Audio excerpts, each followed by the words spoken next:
các channel là cái lâu lâu lại về chiều ở trên số YouTube channel chỉ bảy thật chi abu lại tắc mẹo mẹo chiều anh hay tuần chú mà hiện chú anh video sang sang collection rồi ek do na hey IMC cái hình thăng dâu chi à July à chuan IMC result puan lệ với in cara hiện dâu ram politics po đại đúc maya amaro chu mặc deuh mai chu a dai duk kan ti reng lai kara hian kan sim ber hianin politics boruak chetur thil aron nei le tlat mai hi amak ang reng hle maya opposition amo in la in titlat hianin khoila apo thu soi sela engemo dot amo party dang khei amo mi mal mi pakhat va khei zaw amo chu tiang lo chuanin thu soi hi har sat ang reng khop maya pudu minister CM chief minister kan nei to chun ko san upa om chun ti kan ti ngam kan mi chuan em zoram mi pui na kan star ron hianin enga tinge kan ram a hruai chung changa hianin dik na te rin om na te hoi sen na kan ram tan hlan mai lova dot ne na min chom pui tak mai ti lai te po hi ngai thak tu te po mai the eng po ni sela video te ngai tha nga he tuna hen nu nu rual hleng thu soi in than zo atlak zo lima a thu soi ani ti chuanin video dang danga kan kal zelang tuna hanin kan party ang po in ami malangin candidate nei chaber party kan ni kan dia maros engwai kan saklo dikha kan su thiam chen karinga ka soibek po ngai lawa khanga kanin kan saklo da lai point te kan chin chia ma kan son lo chuanin a next election po hi voi thum po ni se kan hun kha ani lawani hi kan ti zelang ti kha lawa ma suman chuanin nakila enge moral rel khom angai chang po ke ni ang thalai tu na candidate ron mi ang te po hi thil chin chang enge mo han rel pui tu de khanin in leng ati ha min som te u idea te hi tho khom ang u a chan chu MNF party kal phung kan soi china kan ke ni chu party apo enge angel header kan nia lian der kan nia amaro chu tunchum AMC kan result apo hianin enge injir na nga ngai na lai kha omani ti kha a sha renga chu soi ho kha ka chang ya in ti ti don huna te in del don huna te khan ro som be te u ti kha kan request he video hi aron viral vak maya an mani na soi nge khoilai ge soi lai a soi nge ko hrelowa IMC in than result atlang na po kha rinai na ron sanga nunu ro leng bo ro ka thre maya MNF IMC a ron vo kang tu pakhat ani ve thei mai ngem ti ril ru a mek laya ka tiang atlang na sang takan han tla kha aril ru po hi engamo ti song takin anna viewang ti ngai dan kan lo ne ya kan lo tin thu pani thun han soi po kha angai tha chiang mang le lo ZPM workers kan ti te pei ka chuanin nu in MNF azil teron te khan hemi video mang hian hemi video tho mang hian in a then chuanin chu atum tama emmi ti te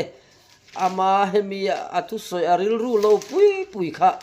anon border du le tlat mai lai te po kha he kan politics boruak ruling berina boruak aron ti chiat ve wi chuan an chan tur zela hi ka ngai tu hianin anti sual ang ZPM hian anti sual ang ti thinlung hi kaput pha ve ni adik tak chuan politics boruak chia vodai theiber chu ruling party an nia mo phot baina heng kan social media kan invoke na ami social media boruak chetak tak ka MNF kheng thathei an ni na hi an mani bok hiani ruling an ni nu hian ron ti bo hi tum ta zok se a that ton te lul ne katia mase khami MNF an sarkar lai khan lirpo nging se MNF party hi na mo tam takin anti thei tur khopin thinan ron soi thiama anon pu thiama mo khorel chit na om reng kha MNF sarkar lai khat mak teu chu atopa MNF hian tor na chen lo nei tlat zel mai ne ZPM ina media an ron vor thiam zia chu mase hei ti hian an han sarkar ve thunga khuarel chiat na tam tak kan tonga ma se MNF te Congress te party mi hlun le mi nget thil ning khong hreto chin chuanin khati zonga va pu chiat le va mo chiat hi rin dan an hon nei lowa ka be se ain he tiang konga hian an lo pui ding tlat maya ti chuan hei nu nu rol leng kha thu soi kan ria party ya la in nim phum thu ka thei to pakha atlang na khan na sale zul zo ka MNF kanin vor chho atul zia fui na thuro pui lu tu khala ron chak chuak thei kha mi pakhat mo mi ro pui minister po ron nita se zoram tan hian ava hludon em ti tur ang kha mizo pleichia kan lo nei reng maya abik takin MNF tan avan hlule zual em helai video ringot kan soi chuanin a reidon tuka kalkan le photang o ve te udi kha kan request wa udewa IMC ward number 9 le number 19 result kamule a heng ward ni hi ZPM hlona MNF le Congress pakhat ve ve thlin na nichina pudwaron soi chia kha ani pudwa soi kha adikani chuan ti in zoram politics ten om zia le fair lo zia kangai tu azuina samaya party politics tu khalai kha a video hi apanga thui de kan nei thomar chumi video an ma ni da kan ba lo tiro an ti ni lem lowa an video full mo ha te lo pho chu saka hi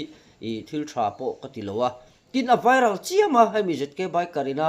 helai IMC ward 9 le ward 19 ru ek na hi chu aron viral waka kan shrivi kanga chou le chou te ron ti kha aria ka chu react na de po tam tak chuan in ngai thla to mai theya chou le chou ni be mo ka ti ya aron tia in than hemi election kal phung kha lo la se chi lo deu ni na langa zit ke bai kar kha zia chuan in he ni thil khatia hey min politics an sen soya tilan ni mai lom tia va in debate kan ti mo va in chona anga khatianga na va in sual mo va in thang anga khan alo da de uleka maro chu khalam khani chialowa election hi om shim shima IMC election te LMC te ML election te kha om shim shima khala kha chu ka soya kha zitke biker akha karon shil fiana anga longai taila mizoram mi pui tamzo jang se thota IMC phe chu in thlan hun khani tai to zo kamar chu ZPM lampang kha IMC kan nei tlem lu tukang tiang tuna ka in than chuan kan boru kala sesia engma zorama ti ai zola phe chon thil ti kan la nei si lova julai in than ringot hi afu love ro re lai kan ne kan du te chuanin enge dan to mai me RTI po kan rap bet helom ti thin lung nen an ti niang chu in than khan huai hot lok ngam talova hunan kalan kala kongten han siam te a ai zol mi puiten han tham lung oi ta te tia khan kan in than hun election ron puang ta ni chu jet ke bai kar bok kha in than hun ron puan ka chuan MNF in kan va chowa ZPM in kan va cho ti lam ni lovin candidate an non ne nga ya candidate an non siama chung candidate ho chu MNF Congress ZPM candidate ho kha mi pui vote ti khan an di la asun vote kan thlang ne va in chona lam kha ani chi alo ti na ni chu kha lo thiam tura ngai la ti chuanin 9 le 19 na khan MNF le Congress tang dun ang khan aron soi da tlat maya pudu hian dai mai na ka video ho kan mu ve kang Julai taka chu enga tinge kan CM ber hian politics bol lo pui manga midang shuai koi atung tlat ti lai kha an vote mudan kan sia Congress khanin pumala tlinga pumala te chu ni la taka chuan MNF le ZPM po hian beironi la kan vote ha theyangem ti tur khop kha vote musang ania amero chu chulaya chuanin khati khopinan an tlinga alom omte lul nen khan ZPM tan khan ti hianin chetakin party dang ala soile du ni kan siam berani chu o to ina chu ZK bike karin aron react na ni athu soiron react na ni ZK bike karin thil fel lo oma an tang dun sti khati aron timi alo pudu athu soiron react ani chu pudu athu soi ang kha atak takani chuan an lo ten om hle atina ani ZK bike kar khan o chu nia chu tianga enga tinge aron ti na mai vote kha a mu vering sia tang dun ta se pumala tlinna khan MNF candidate khan vote up mungem vote sang don khan mukai dei me ni vote up mummi alawang tang ho ni se ti khan kha dot lang chuak le mai tur do than soi mai kha a se lo tlat lai hi poi em ani a tin chu tiang che chuan bilal om pui tlinna khan congress pa khan vote engem mozat vote sang chuang kalai ka soi li ligam ka shelowa pakata khan vote zakwa do na an muwa pakata vote sang khat le zat thum nge zanga bor vel khan kalai ka chu tu zo sok le ka chiang to lo o chu tiang chu din mun ani mek lain an chang du na an chang hova aru kin la ti le tanga la aru te phei chuanin tran hu kha har don lu tu ko ri mo trăng du ni se trần hô phal lo na dan hi kan la shelo shim election a hian mo tin trăng hô du ni se kha bial patni a ringot khan trăng hô lo to pa common zone te omanga mo amala anin be na zone te po omanga ke MNF candidate din mi alo na mi alo na te omanga congress mi alo na te omanga chu tran ho dan zia chu nia chu tiang chu pakhat ma kan mulova ma se kan siam ber hianin atlak an tlak na kha tang ho apu le mi ha boi thla khop mai eng poni sela party sang anin beya ding changa do ma se pi man ding changa chula chuanin nu rual leng te po ha kan mu a long takin politics chu soi election tluang takin kan han zo felta election boy pui tu zong zong te chunga lom thu kan soi tin MPF le NGO sang te ko ran mi pui te tong trai pui na wangin lom thu MNF party chon kan soi boka chuti lai chuanin a sarkar na siam thei turin ZPM 10 wat som le pasaria ne takin an la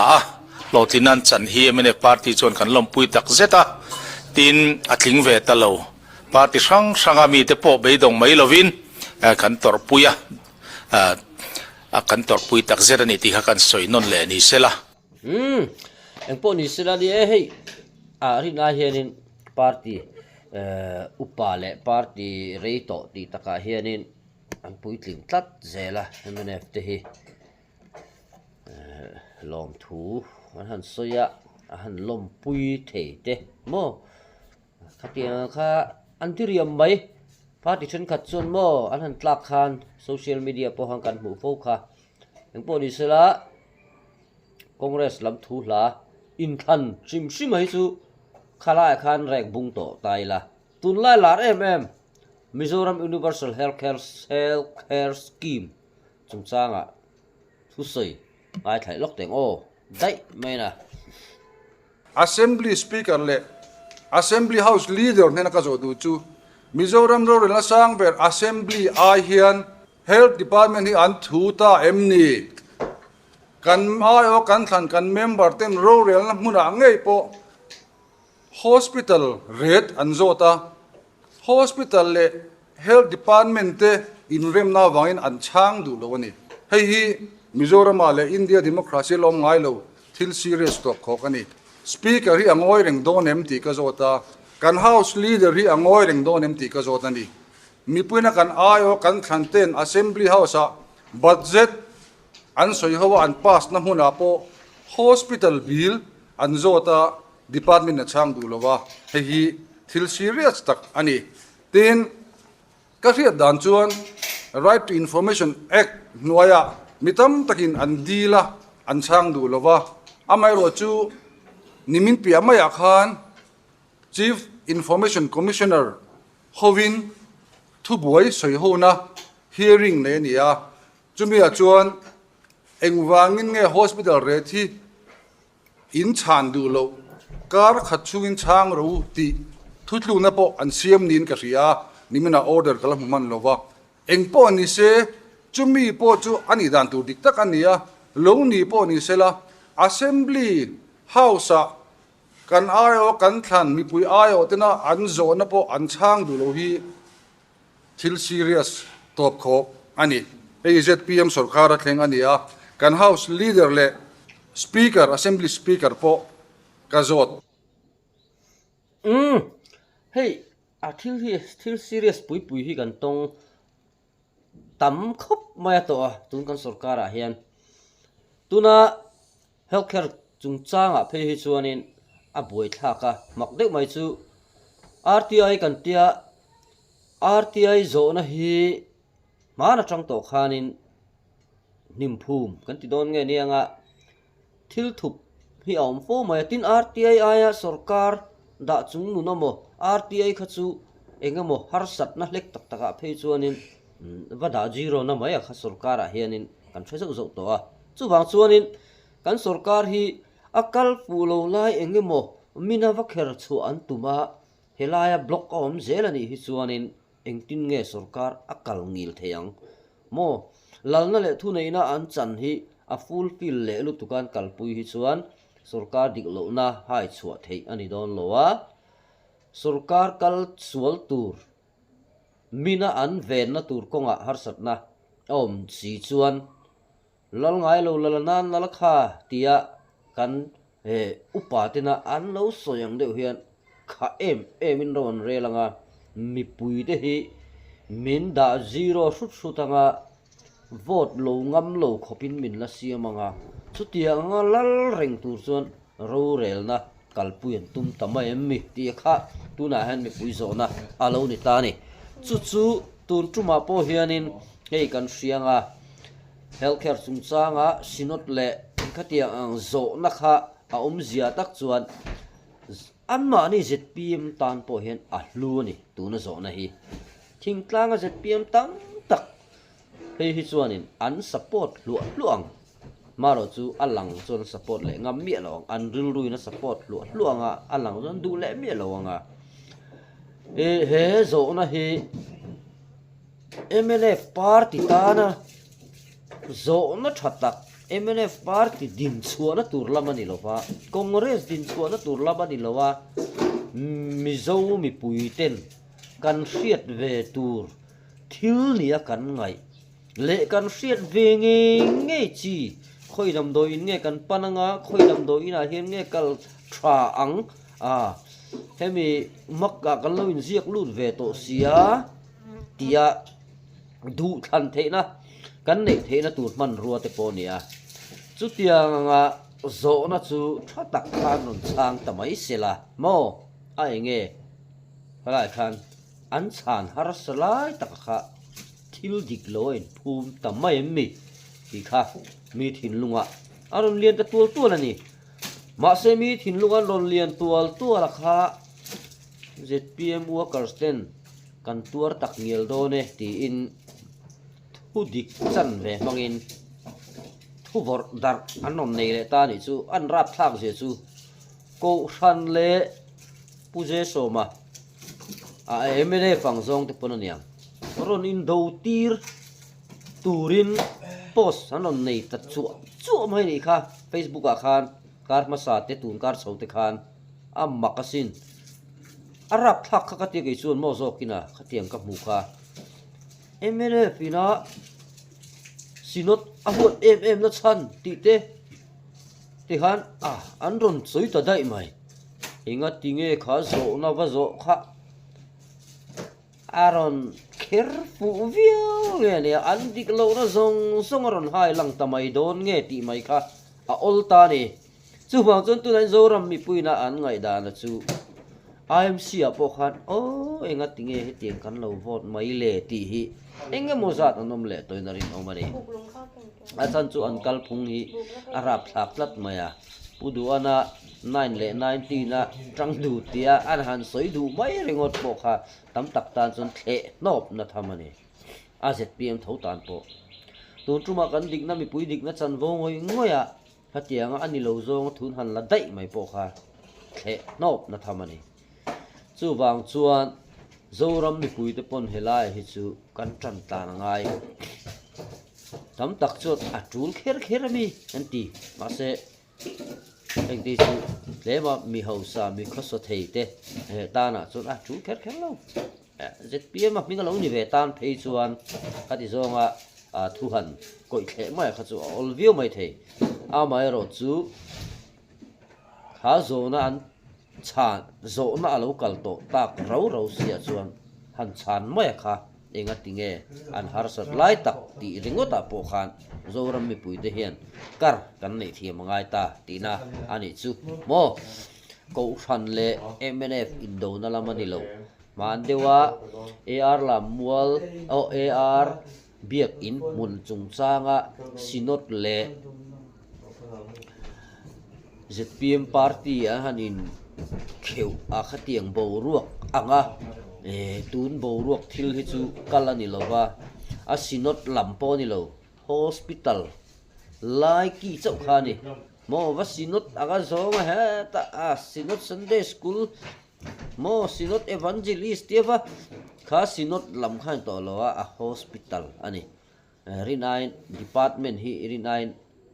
I ko thana po hianin alien to alien tham to sinot han ti ringota hemi sinot medical lampang ani mo Sunday school ani mo sinot ro khan khang department sang kha ari nine ain khai chonga lian dai to ni chu bang chuan he dam do in chung chang lai sinot than ti hi chuanin mi thin lunga po a sarkar de rui tho mai ni ti lai te po kha a sitil le tai la try kan se deu ti chuanin he chumi healthcare chung chang soi ani reng lai a chuan game shan ron vor anon nei le tharta chu sinot chuan MNF hun lai khan healthcare bill min bat sak sarkarin min bat sak chuti khati tia kha han ron vor chho le ta mana kha RTA chan ina lo om to masima khup mai chu thu dik hi a viral mo em maya in pu na zok lai hi chu ti hian kha tun mai pu du te po kha khulaya tual tha case chungchang tual tha chungchang vela anon viral tak lai kha chu kan sena sa em maya maro chu hei bo in thlengin ti thil khami a viral vak kan ria aron pu na ni om tak angron post tu tlangwal usranga hanti te an man te po kan shelar em maro chu vo in thleng hian tu tlangwal usranga kha thil dik lo le engemo tia zoram mi pui khan te han kan ngai deu tamai ni amaro chu nia thilan kal zela khatiang ang khan kan in nim phum deu taringota amaro chu tlangwal usranga kha adik lowe chu kan timi alo na in kha tual tha na kha atua bergen hlim tak tia po chu vo in thleng chon la om chuang mi alowa khatiang deu khan in thil hi akala enga molai hi chu viral hloi thu dik mum lai tak hi chu set chu har deu thinang hian helaya po hian RTA magin zona han zota chu kha mi huna khan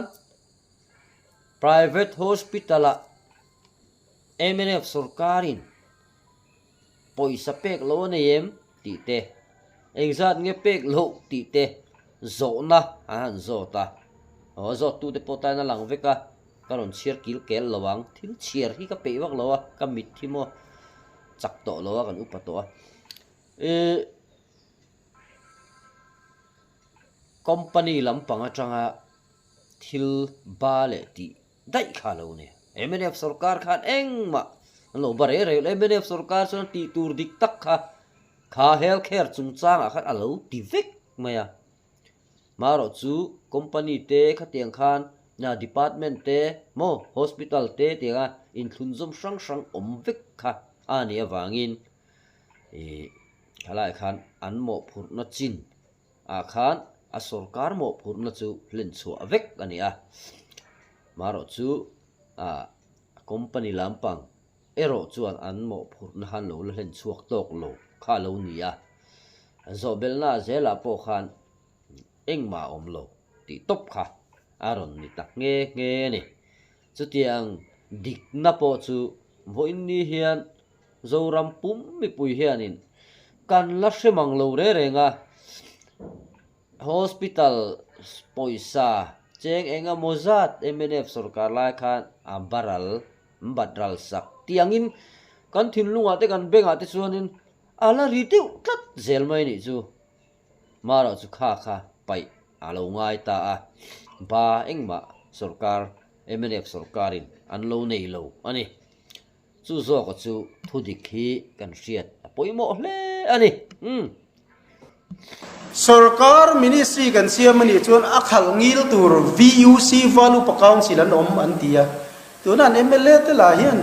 an VUC thu te hian an oi lo lai len khopa value pa council in MLA lo thar lo tam hi tu ma la ve lo turin lo ti sa ni ZPM MLA te kan sia tir cheuni kan gen cheuni la lo turen tia vậy này hiện ZPM MLA zinga lo sang lo thar la lo ngam pakhat tal soi tur kan sia chuwang chuan kalphung thar zuar tu te hian vậy này an soi kalphung thar ni lovin ni phung thar ni mana ZPM man ni ma PC lo ni to thin te MNFN lo ni thin te ZNP lo ni thin te zoram exodus lo ni thin te khatiang ho khan vainia an pol ming an thiata ni phung thar in an kal mai mai ni chuwa cha kal phung thar ni lovin ni phung thar ani an aw lai ti hi kan riat apoi VUC ti turania hey mizo hi kan in lak engemo nalu tuka hian nge ni Aizawl municipal ti AMC ti tura pokhan AMC ti tat khadoma khatia ni chuan Aizawl an tlo ti thin ti na nianga Aizawl kan lo ti ni chuan mizo tong kan pong sual la sa le ti na nia mithiam pui a po ching an oma tun ma deu khan MUP han ti tlat te po khan oma maro chu a MUP ber hianin an campaign na sange ni MUP ti hi ari tam to zo ka MUP ti tak hi nam to lo chu tiang de chon wal upa council nan tia wal upa ni na VUC nan ti le tlat la kha kadin siam that ve da lai tur ku point pakhat khan soi ve ni chu wal upa council kadin thu chu ve han lul em mai khop lai takakha om ve viawa an lul te kha ti du leka lul chu soilo ani da taka chuan wal upa council hian kan MLA te kan minister te hin hlau to zok ma ni na langa mo engamo na ther lo te mu ve mo engamo ham that na hi MLA le minister a hianin atop de chu to zok sia eta party ruai tu lo ni to te hey thingtlang a po hian chiang deuh mai chu party kan han kala village council te kan in thlang do na party in uluk takin VC ding tur kan han thlanga VC ya chun kan han thlang chuak tang he kan han thlan chu te kha in thana khan han tling tange ya sarkar an ron kala party shuai tu tele VC di anin pot ru to maya chulai chun tu tenge lal zok kanin shemaya an ti chho ti khan mo tu tenge thil ti thei zo kanan khatiang deu lekha ania than tlin mi pui than tlin to hi chu an than tlin ma kha chuanin party shuai tu lok te hi kap kan pu kan ho tu te an ti thina kha in thanan zo che mi puin ho tu kan han da chho che to chuan party na ho tu a da ve ringot ai chuan mi puin na ho tu a da to te ka chuan lo ho tu view an yang chu an lal riu to maya tuna chuan kan in biak tlon siak lo chau to ni na langa wal upa council kan han ti te po hianin tuna chuan khak chu soilo mo thu pek chu soilo a deal to zok tin kan MLA pumuan pui te lai hian walu pa council po hi tin an khak to zok mai the ni mo social media ron lar chi lovin tin an ti tur hi an tuk sak lo chau to a mela a then cha chang phi chuan ZPM office hi walu pa council hianin lo lum tha deuh ro u a mun nok kheng khan lo phiet te u te po hi an la ti lo chau mai the ni kan tiat apoi mo me Dia nama sang di song di baru Februari Jungel Samagra Goya ikut kian nasang sang belkom hehi kan siat hejin ai pun akan pay itu sama song period yang singkun sangat jadi song period paliman lai mai iglo takin anin paya ZPM Education Minister here ti zo khan ti tenga bank cheng rum mai Congress thalain Education Department noya dan kal lin cheng he tam mai man hu in pek omani ti soin work order copy and hal naron tiani work order copy and hal lu mai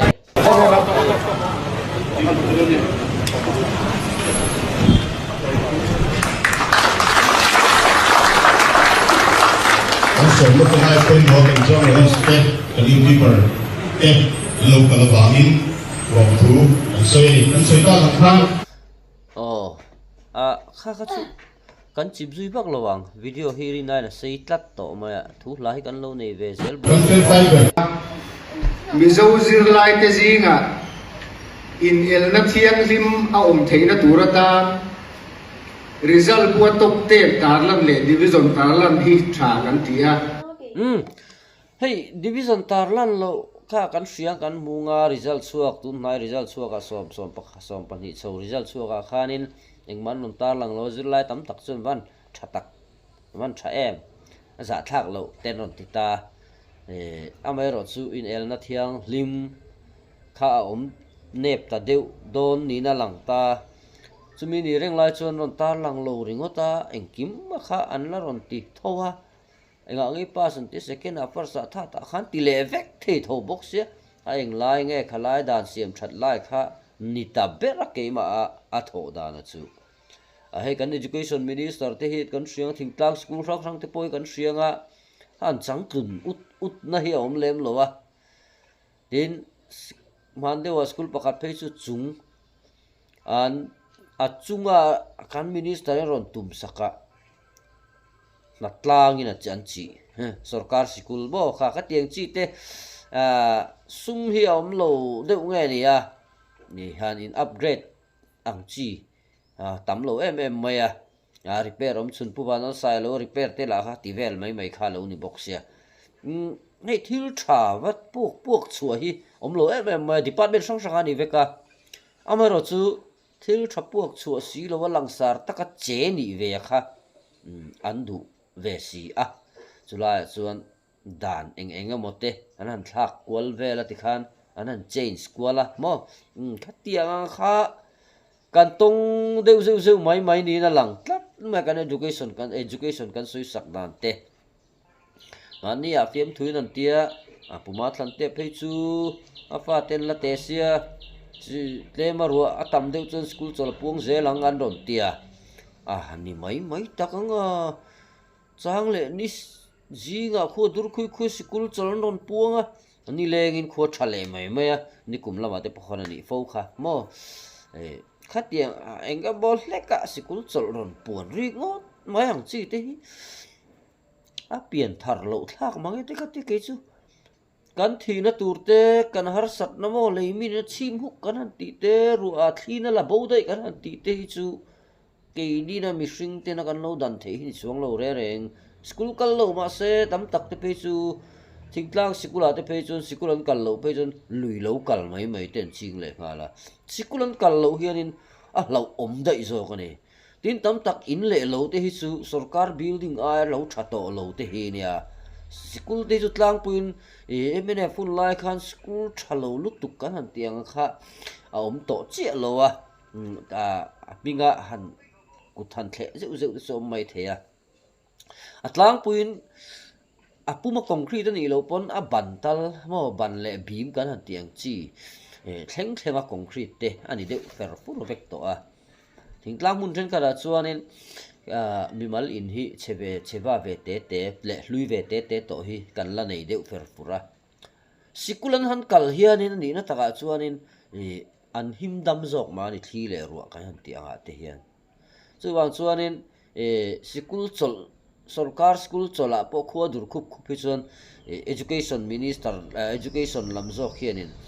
voini chol ni ma se hei khuwa dura thli tle mai thei din huna dina wangin sikul kaltur no pa kan him tlan zo na school kaltur ani te ti jok sela kan him tlang zo ang ti turang khop te po ani na chen oma ai zol ko puya po chutila kalkong han min mai tur hi chu tlem te school tlem te niang chu tiang te chu ni school chol te po hi duai hianin kan zirna ai hianin hela hi kan han mi pui him na mo kan ti ni china kan soeng de khan kan thi na turte kan nat kan hliam na turte hi mi hring te na kan va chou chua thei chu ni te me urol hian thil om ang lo lutuk ani lem lo hi chuanin emo covid lai te po khan kan tia in khom du tlat mai khan om thina tam tak chon khang te po khan dang lui ngar thina thu nei tu tan han dang thina te kha chu om thowa mara chu in khom lui ngar ka ti te po kha om lutuk ani in khom wang khan khala kha enga mota lui em chuang lo wa na in khom kha thi pon chuang lo kai pon ni chuang lo wa khala ka ra kha chuanin thil hi chung lam zo khi kan ring lo ani chuan ani ro rel na hi kan ngai chan thiam hi tul nei ka sia ti po kha kan han soi ve le nita sela tha ome engpo di sela video thui ta deva thlir tu ngai tha tu te in zawa chunga lom thu kan soya video ngamo in ngai thak chak deuh le channel la da turang react kheng te po hi chutiang khatiang in ti ten lo nei ve mi ala ni te pe chuan in private te po khan mi te po ron thon ve thin ula video react tur hi tam tak om ma sela then te hi chu party pakhat va enga ngor na ang chi le khatia ang lutu ka kha anuam chuang lo mar kan video mu chun thin hi ani deuh maya chuwang chuanin kan video buang te kan react ve thin ni ti lai te po kha min chet pui le taula thao me